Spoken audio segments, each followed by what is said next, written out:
simulan ang taon ng tama. Pag-aralan po natin ito. Ang version ng Biblia na ating gagamitin sa Tagalog po ay ang Bagong ang Biblia, Ilang Revised Tagalog Popular Version at New King James Version. Maraming tao, maganda ang simula, pero pangit ang pagtatapos. At may mga tao namang pangit ang simula, pero ang ganda ng pagtatapos. Pero mas maganda sana kung maganda ang simula, maganda rin ang pagtatapos. Spiritual heart check tayo ulit mga kapatid sa unang araw ng bagong taon.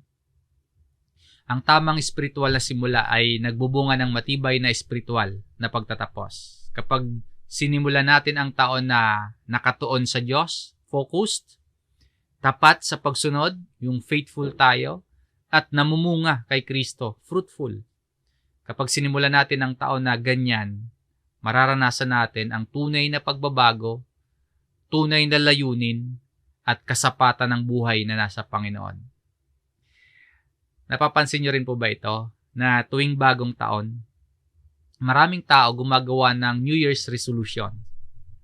Mas magiging healthy na daw. Mas magiging disiplinado na. Mag-aayos, maglilinis ng kwarto o kaya ng bahay. Or mas magiging maayos or aayusin ang buhay. Hindi na magiging magastos, mag-iipon na, aayusin na yung mga sirang relasyon sa iba. May bagong pag-asa, may bagong mga plano, may mga bagong pangarap, may bagong motibasyon sa buhay. At ibang mga tao pa nga po, talagang nangangako sa kanilang sarili na magiging iba itong bagong taon. Mas maayos kumpara sa nakaraan. Mas matalino, mas mapagmahal. Bagamat ang mga resolutions at panibagong pagsisimula ay pwede nating tingnan bilang biyaya at pagkakataong ipinapahintulot sa atin ng Diyos dahil marami din naman pong mga tao hindi na umabot ng bagong taon. At salamat sa Panginoon, naririto tayo sa pasimula ng taon.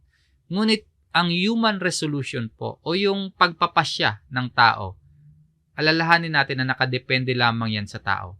Kaya mas mainam po, mas mabuti, mas tiyak kung aasa at magtitiwala tayo sa pagbabagong mula sa Diyos. Hindi lamang human resolution kundi divine transformation. Nakadepende hindi sa tao, kundi nakadepende sa Diyos habang nananatili kay Kristo. Kaya nga po sa mga pag-aaral or sa ibang mga observations, yung mga tao daw po na gumagawa ng New Year resolutions, kadalasan daw po ilang linggo lang, o kaya ilang mga buwan lang yung lilipas, wala na yung resolution. Balik na ulit sa dati. Ito yung problema ng marami. Masigasig sa simula, pero matamlay sa dulo. Maganda ang pasimula, pero not so good yung ending. Bakit po? Dahil hindi spiritual yung pundasyon. So, ang tanong natin sa ating sarili ay hindi ang ano ang magagawa ko ngayong bagong taon. Or ano ang mabibili ko, saan ako makakapunta, o kaya anong tagumpay ang makakamit ko. Hindi po yan. Hindi po ganyan ang tanong na sasagutin natin, kundi bilang mga mananampalataya, ang tanong po ay ano ang kalagayan ng ating puso sa harap ng Diyos. Hindi po paramihan ng pera, hindi pagandahan at pagwapuhan ng mukha at katawan, hindi paramihan ng tagumpay sa mundong ito, kundi palaliman ng relasyon sa Panginoon habang lumalakad sa buhay na ito. Kaya kung nais nating maging tama ang buong taon, kailangan tama yung ating pagsisimula sa presensya at sa kalooban ng Diyos. Na kung tama yung ating focus at tapat tayo sa paglilingkod sa Panginoon, tayo po ay nagiging mabunga. Ang unang katuruan sa atin ay maging nakatuon. Ituon ang puso sa mga kalooban ng Diyos. Focused. Sino ba yung bida o pangunahin sa buhay mo ngayong bagong taon?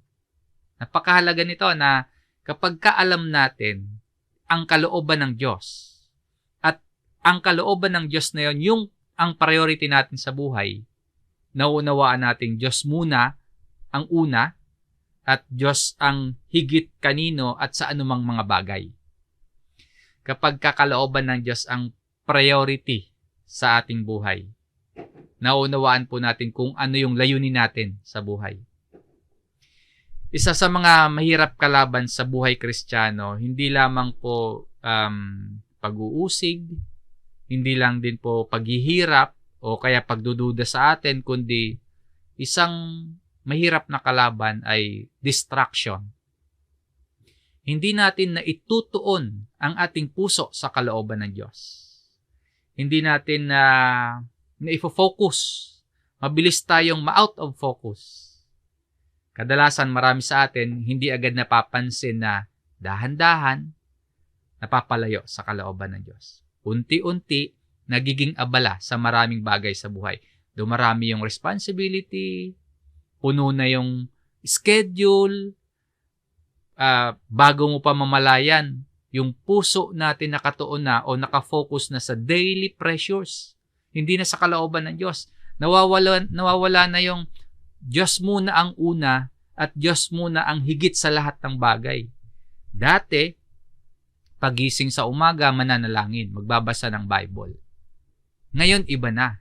Pagising sa umaga, kadalasan ginagawa, magbubukas agad ng social media. Mag-update sa Facebook, mag-scroll sa TikTok, magbabrowse sa Instagram. Nawawala na yung focus. Iba na yung priority ng puso. Paalala mga kapatid, kung ano man ang pinagtutuunan mo ngayon ng pansin, kung ano yung pinagbubuhusan mo ngayon ng lakas, ng oras, ng panahon at maging ng pera mo, yun po ang magdidikta kung ano ang magiging resulta ng bukas mo. Kung gusto nating simulan ng tama itong bagong taon, sisimulan natin ito sa isang desisyon at pagpili kung sino ba ang una sa ating puso at ano ba talaga yung pangunahin sa ating buhay.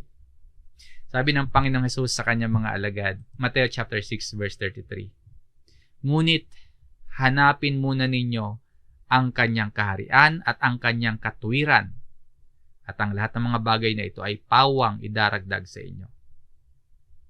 Sa talata pong ito, binibigay ng Panginoong Hesus yung pinakapundasyon ng isang pusong nakatuon sa kalooban ng Diyos.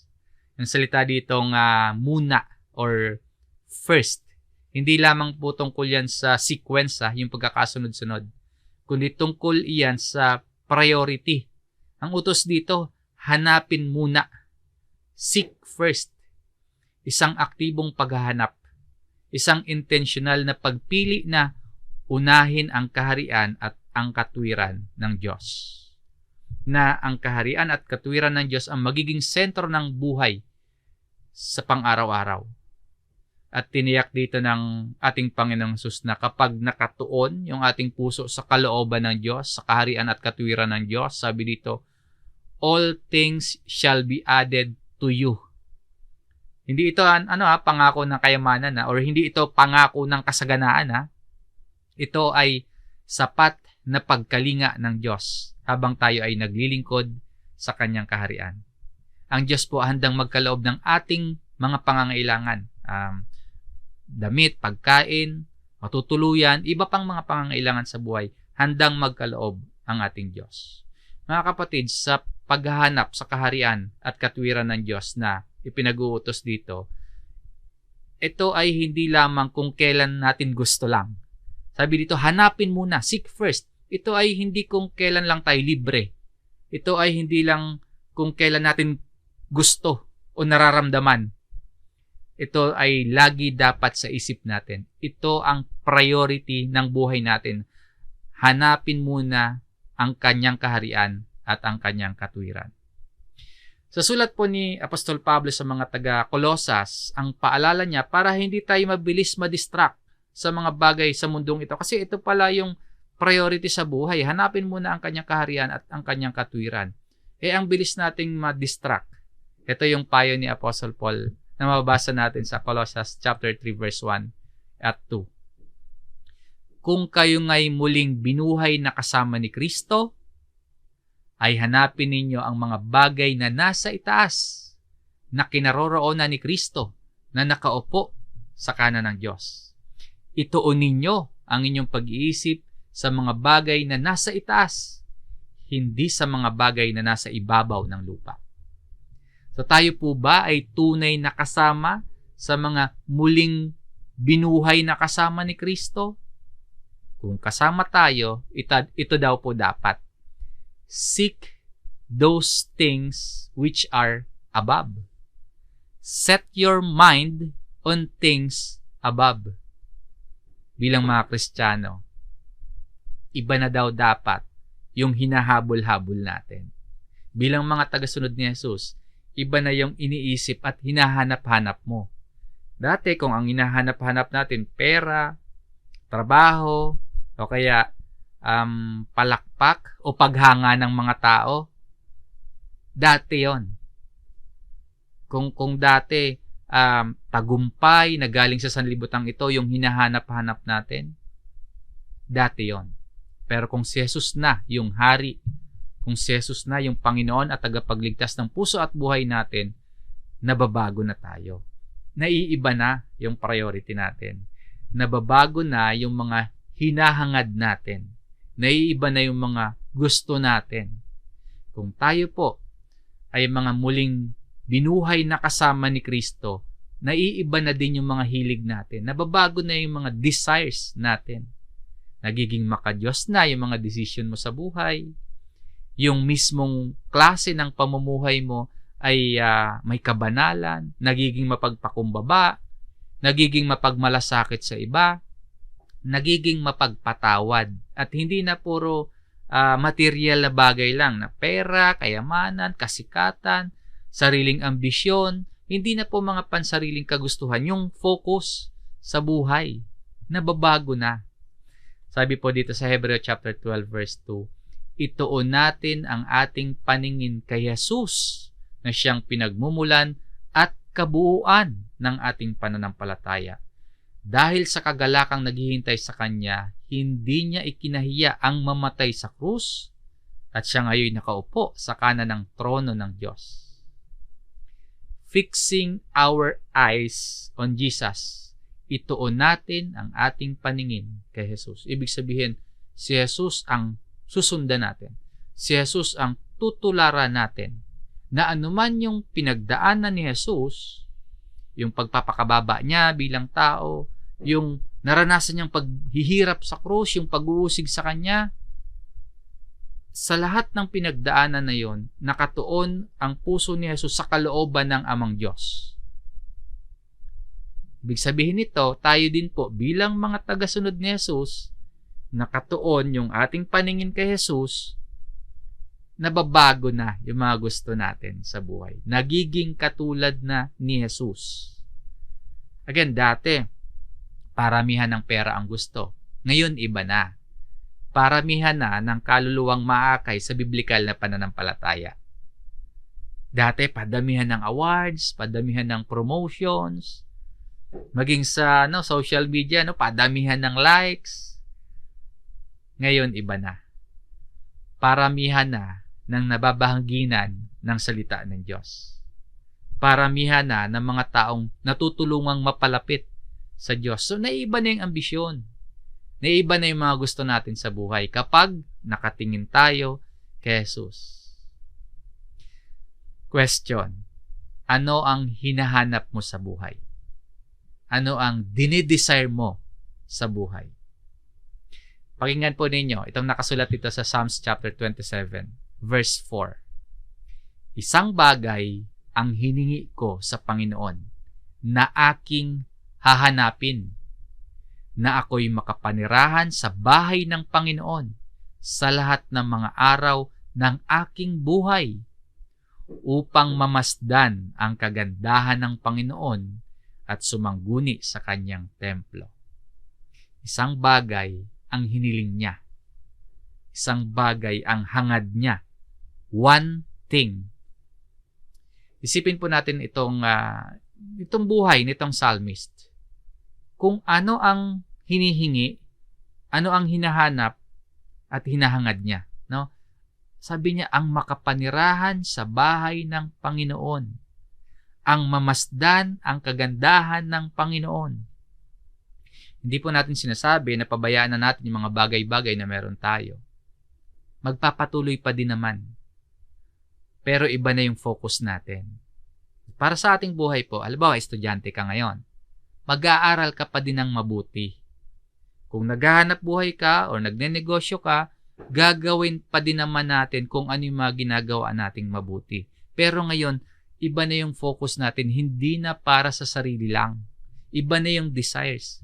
Hindi na para sumikat, hindi na para magkamal ng yaman, hindi na para masabihang magaling, hindi na para masabihang matagumpay, kundi para na sa kaharian at katwiran at kaluwalhatian ng Diyos. Hindi na hinahangad, hindi na priority, at hindi na iniibig yung mga bagay na nasa sanlibutan. Unang Juan chapter 2, verse 15. Huwag ninyong ibigin ang sanlibutan, ni ang mga bagay na nasa sanlibutan. Ang pag-ibig ng Ama ay wala sa sino mang umiibig sa sanlibutan. So, sa pagsisimula ng taon, hinihikaya tayo na ituon ang ating paningin kay Jesus. Hanapin ang kaharian at katwiran ng Diyos. Hindi na po yung mga bagay na nasa sanlibutan.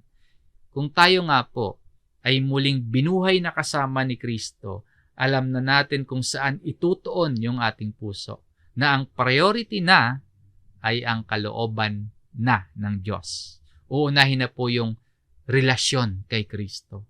Uunahin mo na yung pagsamba sa Diyos. Uunahin mo na, priority mo na yung salita ng Diyos. Uunahin mo na yung mamuhay ng may kabanalan. At priority mo na din po yung kaligtasan ng kaluluwa ng iba. So, naiiba na yung focus, naiiba na yung desires. Hindi naman po masama yung magtaglay ng layunin at pangarap sa buhay. Pero nagiging masama yung mga yan kung yan na lamang yung mas inuuna, kung yung mga bagay na lamang na yan yung mas pinapahalagahan kesa sa Diyos at sa kalooban ng Diyos. So, hindi puro kayamanan sa sanlibutan. Hindi puro tagumpay at kasikatan sa sanlibutan. Kung yung ating mga puso po nakatingin kay Jesus, makakapamuhay tayo ng tama. Hindi perpekto. Ang pamumuhay ng tama ay hindi laging sagana, hindi laging maginhawa, pero anuman po yung mangyari, anuman yung sitwasyon, nakatuon sa kalooban ng Diyos. So saan ba natin ibinababad, kinukonsumo yung lakas, yung oras at pati pera natin? And saan nanggagaling yung influence sa buhay natin? Baka nasa internet, baka nasa social media, baka wala sa Biblia. So, heart check. Ano ba yung ginagawa natin sa buhay? Para ba yan sa kaharian ng Diyos? Ang Diyos ba yung inuuna natin? O baka ang inuuna natin ay ang sanlibutan? Simulan natin ang bagong taon na nakatuon sa kalooban ng Diyos.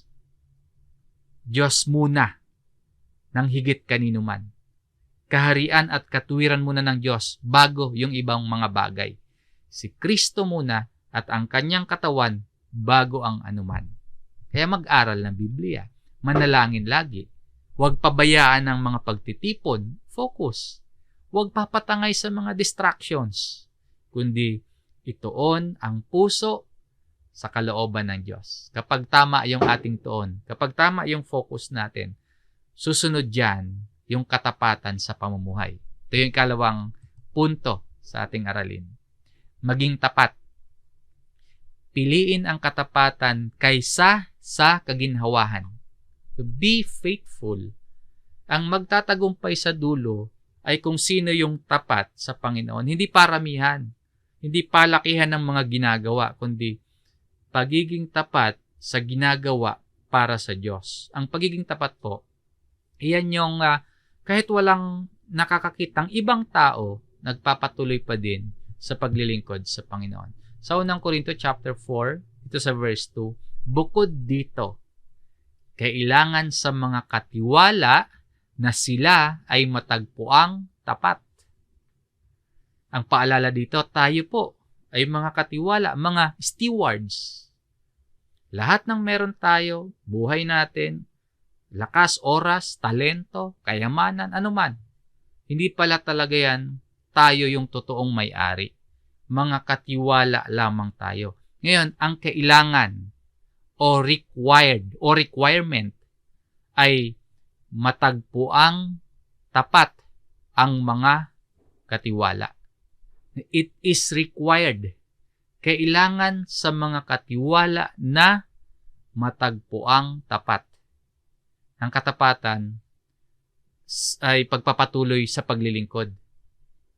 Pagpapatuloy sa paggawa ng mabuti kahit walang ibang nakakakita. Kahit hindi na-appreciate, kahit hindi na-recognize, kahit hindi napapalakpakan ng mga tao, nagpapatuloy sa paggawa ng mabuti. Mahirap po yung matagpuang tapat. Mahirap yan, nakakapagod. Maging faithful. Minsan boring, minsan nakakawalang gana, minsan nakakapanghina. Ganon pa man, kailangan bilang katiwala, matagpuan kang tapat. Gumawa ng tama, tumulong sa kapwa, gumawa ng mabuti kahit kakaunti yung gumagawa ng mabuti. Faithfulness. Sabi dito sa Galatia chapter 6 verse 9, at huwag tayong manghinawa sa paggawa ng mabuti, sapagkat sa takdang panahon ay mag-aani tayo kung hindi tayo manlulupaypay. Yung pananatiling tapat, merong kalaban . Ito ang pagkapagod. Yung kalaban ng pagiging faithful, pagkapagod, panghihinawa, grow weary. May mga pagkakataong andali nating sumuko. Andali nating madistract. Ang tingin natin parang wala namang nangyayari. Para bang nagiging tapat naman tayo pero parang wala lang.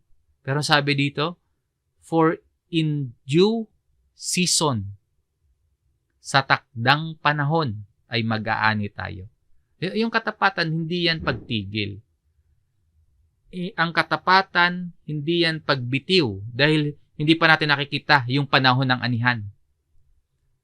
At ang katapatan po, hindi base sa nararamdaman or decision or emotion. Ang katapatan ay isang desisyon. Hindi nakabase sa pakiramdam. Hindi nakasandal sa panlabas na sitwasyon. Ang katapatan ay desisyon na sumunod sa Diyos anuman yung mangyari. Kaya nang sinasabi ni Josue sa mga Israelita. Basahin po natin itong Josue chapter 24 verse 15. Ngayon, kung ayaw ninyong maglingkod sa Panginoon, ay piliin ninyo sa araw na ito kung sino ang inyong paglilingkuran. Kung ang mga Diyos na pinaglilingkuran ng inyong mga ninuno sa kabila ng ilog, o ang mga Diyos ng mga Amoreyo na ang lupain nila ay inyong tinitirhan, ngunit sa ganang akin at sa aking sambahayan, kami ay maglilingkod sa Panginoon. Choose for yourselves this day sino ang inyong paglilingkuran, whom you will serve. Ang pagiging tapat po, pagpili. Desisyon, araw-araw. Pagising sa umaga, pipiliin ba nating maging tapat sa Panginoon? Or iba, yung paglilingkuran natin? Choose for yourselves this day whom you will serve. Ang pagiging tapat, hindi ito emosyon na dumarating na lang. Ang pagiging tapat, paninindigan, anuman yung mangyari, kahit maging ang kapalit, sarili nating comfort, sarili nating kaginhawahan. Sabi dito, ngunit sa ganang akin at sa aking sambahayan, kami ay maglilingkod sa Panginoon. So, desisyon, pagpili. At sa atin pong pagdedesisyon na maglingkod sa Panginoon, ano ba yung hinahanap ng Diyos sa atin? Hindi hinahanap ng Diyos na perfect tayo. Yung pagiging perfect natin, hindi yun nire-require ng Diyos. Ang hinahanap niya, pusong tapat sa mga sumusunod na aspeto. Tapat sa panalangin. Hindi lang, nananalangin tayo, hindi lang kapag may kailangan tayo. Kundi open communication, palagi nagkikipag-ugnayan sa Diyos. So, tapat sa prayer. Tapat sa pagsamba. Hindi natin pinababayaan yung ating mga pagtitipon. Tapat sa paglilingkod, isa pang aspeto yan. May sigasig. Hindi yung matamlay, hindi yung patulog-tulog na paglilingkod. Hindi paputol-putol na paglilingkod. At tapat sa kabanalan. Namumuhay na bukod sa sanlibutan. Namumuhay na malinis para sa Diyos. Yan yung mga aspeto na hinihingi sa atin. Hindi yung pagiging perfect. Ang hinahanap sa atin, pusong tapat. Tayo ba ay madalanginin? Hindi ba tayo nagpapabaya sa pagsamba? Hindi ba tayo nagpapabaya sa paglilingkod? Tapat ba tayo sa kabanalan? Hindi perfect, pero tapat. Consistency over convenience. Kahit pagod, nananalangin pa rin. Kahit may problema, nagtitiwala pa rin sa Diyos. Kapag may tukso, tumatanggi. Kahit walang nakakakita, sumusunod pa rin, naglilingkod pa rin. Bakit natin yun gagawin? Dahil alam po natin, nakikita ng Diyos ang bawat paglilingkod natin. Maging yung mga sakripisyo natin, nakikita yan ng Diyos. Hebrews chapter 6, verse 10. Sapagkat ang Diyos ay hindi masama. Hindi niya kaliligtaan ang inyong gawa at ang pag-ibig na inyong ipinakita sa kanyang pangalan sa inyong paglilingkod sa mga banal, gaya ng ginagawa ninyo ngayon. So, ang Diyos hindi masama, hindi madaya, hindi unjust. Lahat ng paglilingkod mo, pagtitiis kung meron, pagsasakripisyo kung meron, lahat ng pagpili at pagdedesisyon mong manatiling tapat kaysa sa sarili mong kaginhawahan o comfort, hindi yan kaliligtaan, hindi yan kalilimutan ng Diyos. Kapag tayo po ay nakafocus sa kalooban ng Diyos at tapat sa paglilingkod sa Kanya, natural po na susunod ay ang pamumungang maka-Diyos. Ito po yung huling punto ng ating aralin. Number 3, maging namumunga. Mamuhay nang nakikita si Kristo sa buhay mo. Fruitful. Sa pagsisimula po ng bagong taon na ito, hindi lamang tayo maging busy o masabihang mabuting tao, kundi totoong maging namumunga. Sa agriculture po, kapag ang isang halaman o isang tanim o isang puno hindi namumunga, wala siyang saysay kahit gaano pa yan kalago na puno or halaman. Ganon din sa buhay Kristiyano. Yung ating pananampalataya dapat may ebidensya. Basahin natin itong John chapter 15 verse 5. Ang nagsasalita dito ay ang Panginoong Hesus.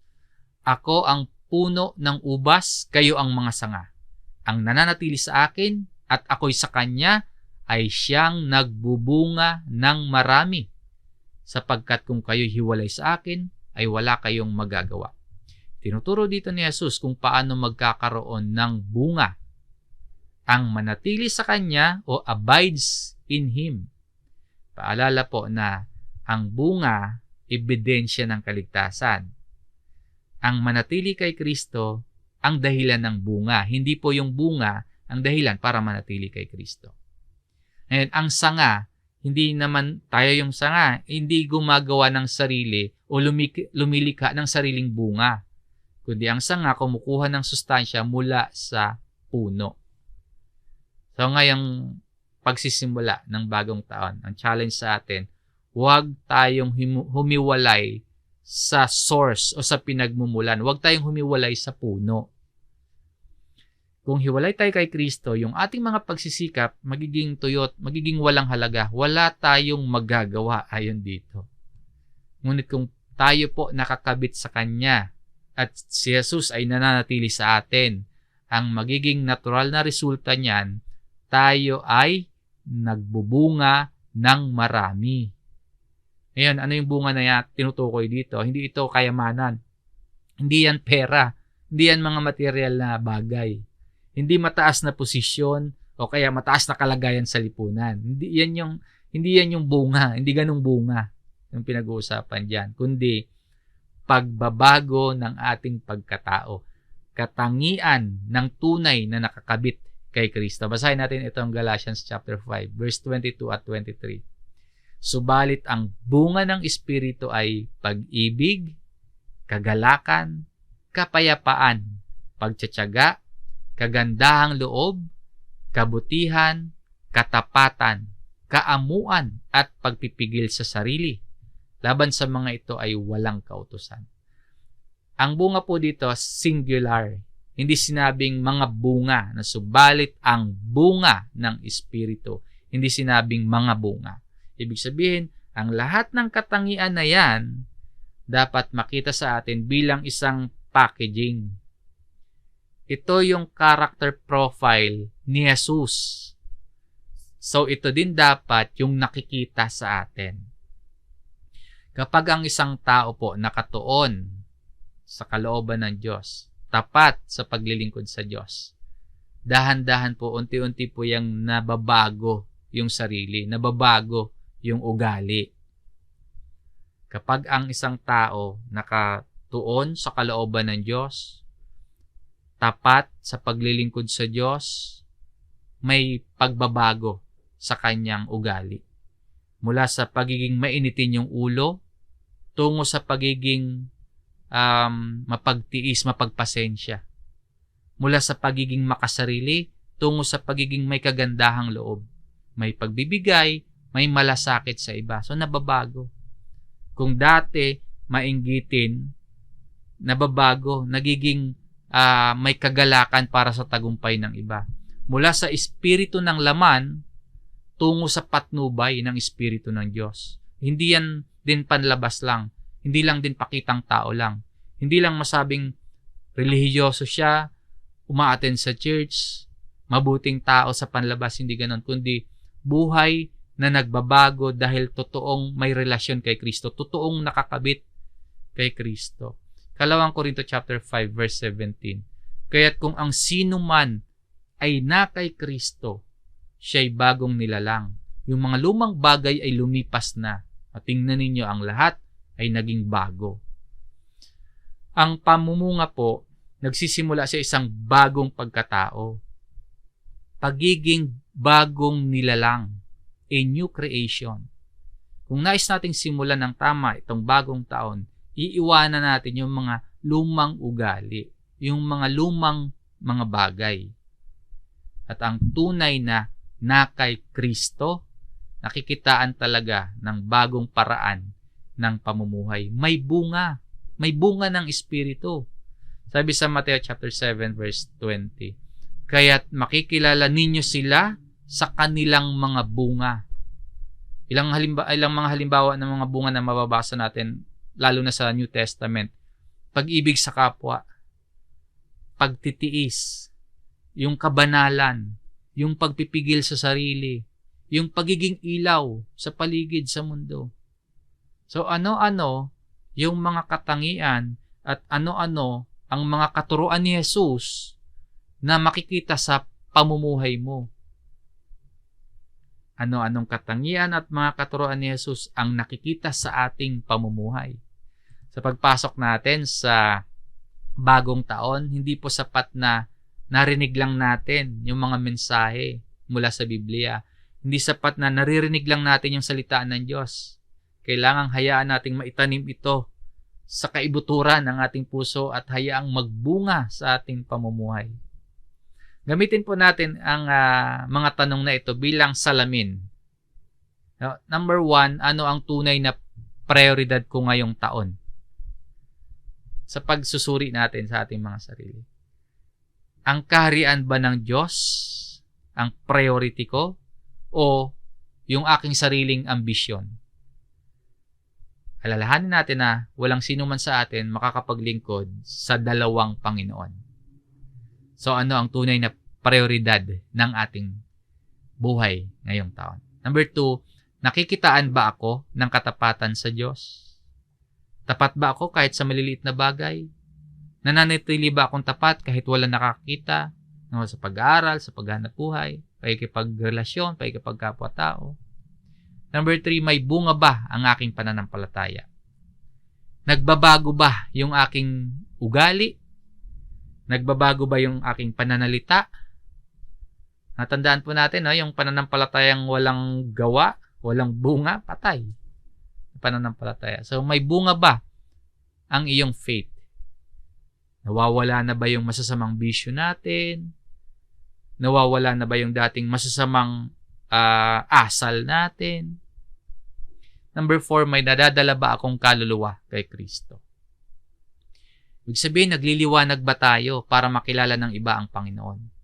Masigasig ba tayong nagdi-disciple, nag-aanyaya, nag-aakay, nagsishare ng gospel? Ang tanong na ito, para sa bawat isa sa atin ito. Tayo po ay tinawag para maging ilaw at asin. Ang isang pinakamataas na uri ng pamumunga ay ang makitang may mga tao po na nakakakilala sa Diyos dahil sa ating patotoo. Muli po, kung nais mong simulan at nais mong tapusin ang bagong taon ng tama, maging nakatuon. Ituon ang puso sa mga kalooban ng Diyos. Ito yung divine focus, nakatuon. Number 2, maging tapat. Piliin ang katapatan kaysa kaginhawahan. Ito naman yung faithfulness. Maging namumunga, number 3. Mamuhay ng nakikita si Kristo sa buhay mo. Fruitfulness. Hindi magiging perpekto itong parating na bagong taon. Maaring may mga pagsubok tayong madaanan. Maaring may mga kalungkutan, luha tayong maranasan. May mga sitwasyon pa na maaring hindi natin agad maintindihan. Pero kapag kasama natin ang Diyos at tayo ay nasa Panginoong Hesus, magiging matatag, magiging makahulugan, at magiging puspos ng biyaya ang ating buhay. Mga kapatid, habang tinatanggap natin yung challenge sa atin para sa bagong taon, huwag nating kalimutan yung pinakamahalagang katotohanan. Yung ating kakayahan na maging nakatuon, na maging tapat, at namumunga, hindi po yan nagmumula sa sarili nating pagsisikap, kundi magmumula yan sa biyaya ng Diyos sa pamamagitan ni Kristo. Kung nakikita nating mahina tayo sa mga aspeto at halimbawa at katuruan ng Panginoong Hesus, huwag tayong mawala ng pag-asa. Lumapit tayo ng may pagtitiwala sa trono ng biyaya. Ang Diyos na nagsimula sa atin ng mabuting gawa, siya rin pong maglulubos nito hanggang sa araw ng pagbabalik ni Kristo.